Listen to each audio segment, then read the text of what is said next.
Hello दोस्तों, horror के stories में आपका फिर से स्वागत है। मैं हूं हनी और आज मैं फिर से आ गया हूं आपके लिए लेकर सब्सक्राइबर द्वारा भेजी सच्ची और हॉरर स्टोरी। तो मैं आपका ज़्यादा टाइम नहीं लूँगा, तो आप अपने अपने हेडफोन लगा लीजिए और चलते हैं स्टोरी की ओर। लखनऊ का जीन कौशल राज्य का हिस्सा था। ये भगवाराम की विरासत थी जिसे उन्होंने अपने भाई लक्ष्मण को समर्पित कर दिया था, इसलिए इसे लक्ष्मणावती, लक्ष्मणपुरी और लखनपुरी के नाम से जाना गया, जो बाद में बदलकर लखनऊ हो गया। इस शहर से जुड़ी भूतिया कहानियां। जब लखनऊ विश्वविद्यालय के लाल बहादुर शास्त्री के पोस्टर में बनने वाले 3 दोस्त सोनू, विशाल, रोहित के बीच शर्त लगी कि किसमें इतनी हिम्मत है जो कब्रिस्तान के अंदर एक रात बिता सके, क्योंकि यह वो कब्रिस्तान है जिसमें 1857 में मारे गए अंग्रेजों को दफनाया गया था। और उन दोस्तों में से विशाल ने हिम्मत दिखाई और शर्त मान ली।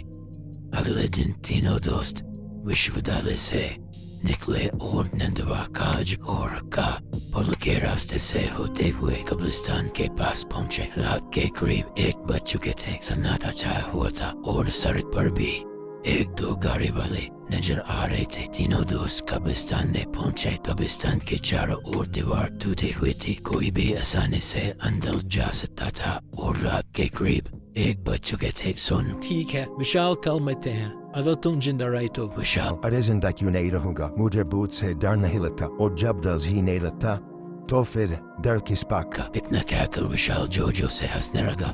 सोनू और विशाल आपस में बात कर रहे थे, पर रोहित आसपास के कब्रों को बड़े गौर से देख रहा था और कब्रों के ऊपर लिखे नामों को बारी बारी से पढ़ते हुए बड़बड़ा रहा था। सोनू, रोहित, तू कब्रों को इस तरह से क्यों देख रहा है? यह सारी मर्दों की लाश है, किसी लड़की की नहीं है। हर की इंसान विशाल इसका बात चले तो लड़की को कब्र से निकाल कर बोले, आप बहुत सुंदर लग रही हैं, क्या आप मेरी गर्लफ्रेंड बनोगी? सोनू और विशाल जोर से हंसने लगे। जो हंसी पूरे कब्रिस्तान में गूंज रही थी।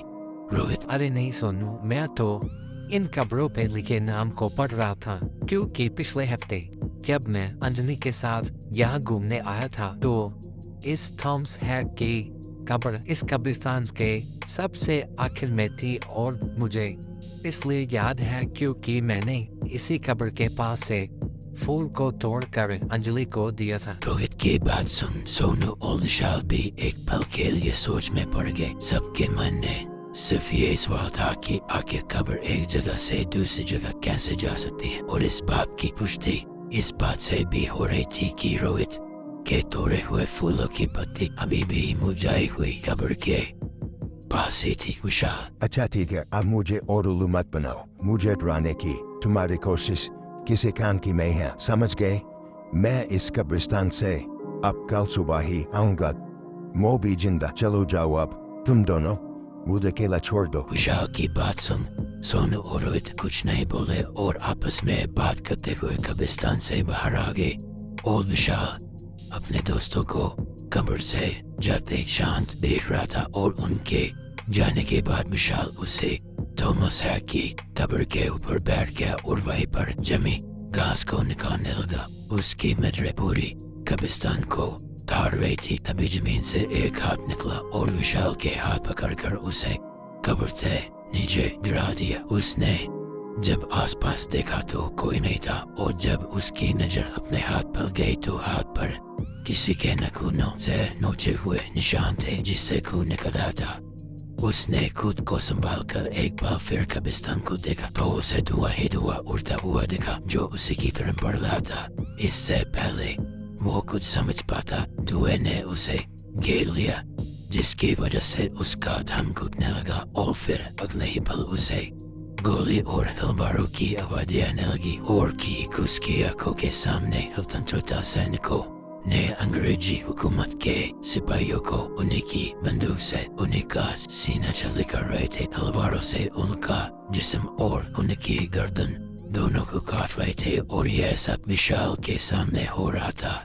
इतना सारा खून, मौत की चीखें सुनते हुए विशाल की सांसों की गर्माहट बढ़ गई थी, पर उससे पहले वो कुछ समझ पाता या इस सदमे से निकल पाता। अचानक ही किसी ने विशाल को पीछे से धक्का दिया और उसे जमीन पर गिरा दिया। उसने जब पीछे मुड़कर देखा तो कोई नहीं बल्कि सोनू और रोहित ही थे और सारा धुआं एक पल में गायब हो गया।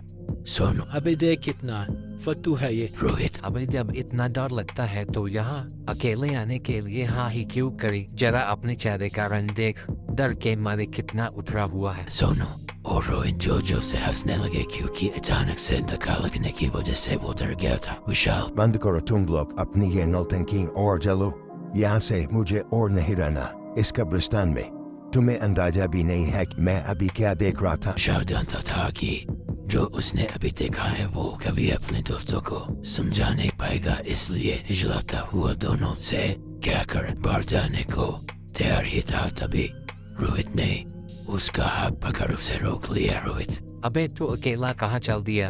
चिंता मत कर, तेरे साथ साथ अब हम भी इस कब्रिस्तान में रुकेंगे, फिर तो ठीक है ना? विशाल, पर लुकना ही क्यों है? जब से मैं आया हूँ अजीब सी ठंड लग रही है और तुम दोनों के हाथ भी तो बर्फ की तरह ठंडे हो चुके हैं। मैं कहता हूँ चलो। विशाल उससे हाथ छुड़ाकर कब्रिस्तान की बाहर की ओर चल ही रहा था कि अचानक ही सोनू ने उसके गले में रस्सी डालकर वापस से उसे कब्रिस्तान में घसीटने लगा। विशाल, सोनू, ये तुम क्या कर रहे हो? मैं विशाल तुम्हारा दोस्त, तुम मेरे साथ ये क्या कर रहे हो? विशाल चीख के सोनू से कहीं जा रहा था, पर सोनू ने उसकी एक न सुने और घसीटते हुए एक पेड़ के पास ले आया, फिर रस्सी को पेड़ की डाल पर फेंका।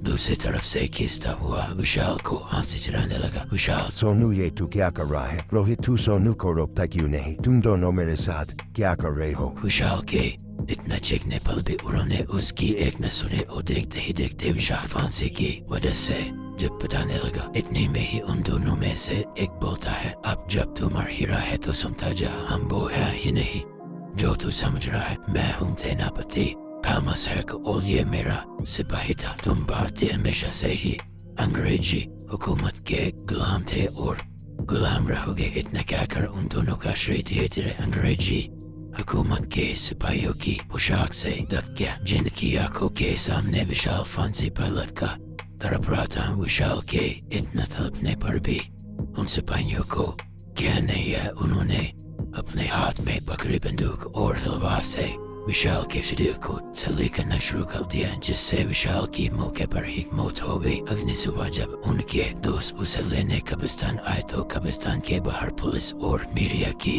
भीड़ लगी हुई थी, जिन्हें देख दोनों की सांसें तेज हो गई थी। रोहित ने जब भीड़ के बीच जाकर देखा तो उसे कब्रिस्तान के कोने में पैर पर जो थी विशाल की लाश दिखी, जिसे देख दोनों चीखने लगे। इंस्पेक्टर भी उनकी चीख से समझ गया था कि ये दोनों लाश के जानने वाले हैं, इसलिए दोनों को लाश की पहचान करने के लिए अंदर बुलाया गया। सोनू और रोहित ने जब विशाल की लाश को गौर से देखा तो उनकी भी रूह काम गई। गला जोर से दबने की वजह से विशाल की आंखों की पुतलियां बाहर आ गई थी। आंखों की जगह दो काले गड्ढे दिखाई दे रहे थे और नीचे जमीन पर खून ही खून बिखरा हुआ था। साथ ही गोलियों के खाली कारतूस भी बिखरे हुए थे, पर विशाल के जिस्म पर हत्या का एक भी निशान नहीं था।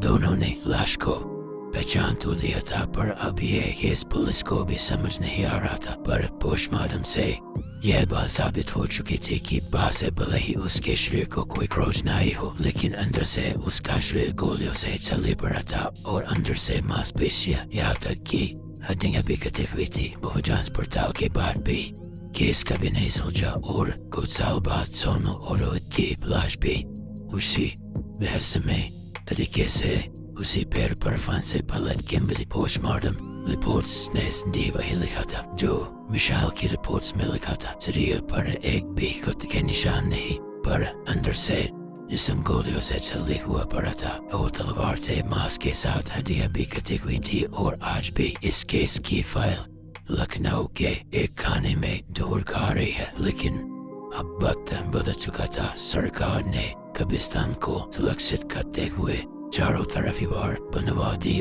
और लाइट की सुविधा गलती है। अब ये रो रात पर चलती है, लेकिन आज भी तमाम रोशनी और लाइट के होने के बावजूद लोग इस कब्रिस्तान में जाने से डरते हैं। धन्यवाद। दूसरी कहानी, शानवी एक फोटोग्राफर थी। वो एक बिल्कुल बेफिक्र लड़की थी। उसको किसी की बात से कोई फर्क नहीं पड़ता था और अपनी लाइफ को अपने नेमों से जीती थी। सभी को उसका यह बिंदास एटीट्यूड बहुत पसंद आता था। जो भी पैसे वो अपनी फोटोग्राफी से कमाती थी, वो सब पैसों को पहाड़ों में नई नई जगह घूमने में लगा देती थी। शानवी को अकेले घूमना बहुत पसंद था। इस बार भी वो अकेले ही एक नई जगह, एक नए हिल स्टेशन आई थी। वो जगह एक गांव के पास थी। उस पहाड़ के ऊपर एक ऐसी जगह थी जहां से जो नजारा दिखता था वो किसी जन्नत से कम नहीं था। और वहां जाने तक का एक ट्रैक था जो करीब 5 किलोमीटर लंबा था। शानवी ने वो नजारा देखने के लिए उसने अपना बैग तैयार किया और अपना कैमरा उठाया और वो उस ट्रैक पर चले गए। उसके साथ कुछ और लोग भी उस ट्रैक पर जा रहे थे। शानवी बस ऊपर के व्यू के बारे में सोचती हुई खुद को मोटिवेट करती बस ऊपर चले जा रही थी। कुछ लोग चलते ही शानवी को पहाड़ के ऊपर जा रहा एक कच्चा रास्ता दिखा। शानवी ने ठीक से देखा तो वो कच्चा रास्ता ऊपर जाके ट्रैक के रास्ते पर मिलता था। शानवी को लगा वो एक शॉर्टकट है। वो शानवी को ट्रैकिंग का काफी अनुभव था तो उसने वो कच्चा रास्ता ले लिया। उस कच्चे रास्ते पर चलते हुए करीब आधा घंटा हो गया था। अब तक उसे ट्रैक वाले रास्ते पर पहुंच जाना चाहिए था, पर वो तो पहाड़ के किसी घने जंगल में आ चुकी थी। शानवी ने जब वापस मुड़कर देखा तो उसे वापस जाने का रास्ता भी नहीं समझ आ रहा था। वो रास्ता बदल चुकी थी। उसके फोन में भी नेटवर्क नहीं आ रहा था। अब शानवी थोड़ा परेशान होने लगी थी। अपनी किस्मत को कोसती हुई शानवी अब सही रास्ते खोजने लगी। भूख के मारे उसकी जान निकल जा रही थी कि तभी उसके सामने कुछ ऐसा आया जिसे देखकर उसे अपने आंखों पे यकीन ही नहीं हो रहा था। उस वीराने के बीच एक बहुत ही सुंदर कैफे बना था और उसी कैफे से एक पक्की सड़क भी मिली हुई थी। शानवी की खुशी का कोई ठिकाना नहीं था। वो जल्दी दौड़कर उस कैफे की तरफ गई और अंदर चली गई। कैफे जितना बाहर से सुंदर था उससे कहीं ज्यादा सुंदर अंदर से था। अंदर बहुत ही अच्छी डेकोरेशन थी और कुछ लड़के लड़की वहां बैठकर हंस के रहे थे। वो कैफे परफेक्ट था। शानवी सब कुछ भूल गई थी। फटाफट से एक टेबल पर बैठ गई थी और तभी एक वेटर आया। उस वेटर ने जैसे ही मेन्यू का टेबल पर रखा, शानवी की नजर उसकी कलाई पर पड़ी। उसकी कलाई पर जलने के निशान था। जब तक शानवी उस गाँव को ठीक से देख पाती, उस वेटर ने उस गाँव को ढक लिया। शानवी को बहुत ज्यादा भूख लगी थी और इसलिए उसने जल्दी से अपने खाने का ऑर्डर दे दिया। ऑर्डर करने के कुछ ही समय में शानवी को लगा कि उसे पहले फ्रेश हो जाना चाहिए, तो वो उठकर वॉशरूम की तरफ जाने लगी। वॉशरूम के रास्ते पर उन हंसते खेलते लड़कों की टेबल भी थी। तभी उसने देखा कि उनमें से एक लड़के के सर पर एक घाव था और ये घाव ठीक उस वेटर के जैसा ही लग रहा था। ध्यान से देखने पर शानवी को पता चला कि वैसा ही घाव उस टेबल पर बैठे हुए इंसान पर था। किसी के चेहरे पर तो किसी के हाथ पर। शानवी उन घावों को देखने में इतनी गुम हो गई थी कि उसने ध्यान ही नहीं दिया कि वो हंसते खेलते लोग अब बिल्कुल शांत हो गए थे और वो शानवी को बहुत ही उदाम तरीके से घूर रहे थे। शानवी को लगा कि शायद उसके ऐसे देखने पर वो लोग नाराज हो गए हैं। वो सॉरी बोलकर वहाँ से सीधा वॉशरूम चले गए। वॉशरूम में मुंह धोते हुए वो उन घाव के बारे में सोच रही थी। मुंह धोने के बाद जब उसने सर उठाकर शीशे में देखा, उसकी रूह कांप उठी। उस वॉशरूम के शीशे में वो वॉशरूम पूरा जला हुआ दिख रहा था। अचानक उसे बहुत जोर जोर से लोगों की चीखों की आवाज आने लगी, लेकिन ये सब कुछ थोड़ी ही देर में बंद हो गया और जब तक शानवी कुछ समझ पाती, सब कुछ पहले जैसा हो गया था। शानवी को लगने लगा कि इस जगह में कुछ तो गड़बड़ है, पर उसे इतनी भूख लगी थी कि उसने सोचा कि जल्दी से जल्दी अपना पेट भर के वहां से निकल जाऊंगी। शानवी सर झुकाकर अपने टेबल पर पहुंची और उपले खाने का इंतजार करते हुए उसने एक सिगरेट जलाई और उसे पीने लगी। शानवी ने सिगरेट का धुआं छोड़ते हुए देखा कि पूरे कैफे में बिल्कुल सन्नाटा था और कैफे में मौजूद हर एक इंसान उसे ही घूर कर देख रहा था। उनकी आंखों में इतना गुस्सा था कि शानवी घबराहट थी। देखते ही देखते उन सब के चेहरे बदलने लगे और उनके शरीर बिल्कुल काले पड़ गए। वो मित्र जो शानवी से बहुत हंसकर बातें कर रहा था अब शानवी की तरफ गुस्से में तेजी से दौड़ता हुआ आ रहा था। शानवी ने सहम कर अपनी सिगरेट को पानी के गिलास में डालकर बुझा दिया। शानवी को कुछ समझ नहीं आ रहा था और वो बहुत ज्यादा दम चुकी थी। इससे पहले वो कुछ कर पाती उसने देखा कि वहाँ बैठे लोग जिनके शरीर काले पड़ रहे हैं अब राह की तरफ उठ रहे हैं। यह देखकर डर के मारे शानवी की जान निकल गई। वो अपना सामान उठाकर जैसे तैसे उस कैफे से बाहर भागी और जब उसने वहां से निकलकर पीछे मुड़कर देखा तो उसे वो खूबसूरत कैफे नहीं एक पुरानी जली हुई बिल्डिंग दिखी। वहाँ शानवी बिना कुछ सोचे बस रोड पर भागती गई। रोड पर भागते हुए उसे एक गाड़ी दिखी और उस गाड़ी में उसे एरिया में रहने वाला एक आदमी था। शानवी की ऐसी हालत देखकर उस आदमी ने उसे अपनी गाड़ी में बैठा लिया। शानवी ने उसके साथ हुआ हादसा जैसे तैसे उस आदमी को बताने की कोशिश की। शानवी को लगा था कि वो आदमी उसे पागल समझेगा पर उस आदमी ने कुछ ऐसा कहा जो शानवी ने कभी सोचा भी नहीं था। उसने शानवी को बताया कि जिस जगह की वो बात कर रही थी वो 2.5 साल पहले एक कैफे हुआ करता था। एक बार एक कस्टमर उसी कैफे में बैठा हुआ सिगरेट पी रहा था और उसने सिगरेट को बिना बुझाए ही अपनी टेबल के पास ही फेंक दिया था। उस आदमी की लापरवाही की वजह से एक पर्दे में आग लग गई थी और इससे पहले कोई कुछ कर पाता उस पूरे कैफे में आग लग गई और 100 फुट सभी लोग जलकर मर गए। शानवी यह सब सुनकर हक्की बक्की रह गई। अब उसे सब समझ आ रहा था और उसे यकीन नहीं हो रहा था कि उस कैफे में बैठे सभी लोग जिंदा नहीं मरे हुए थे।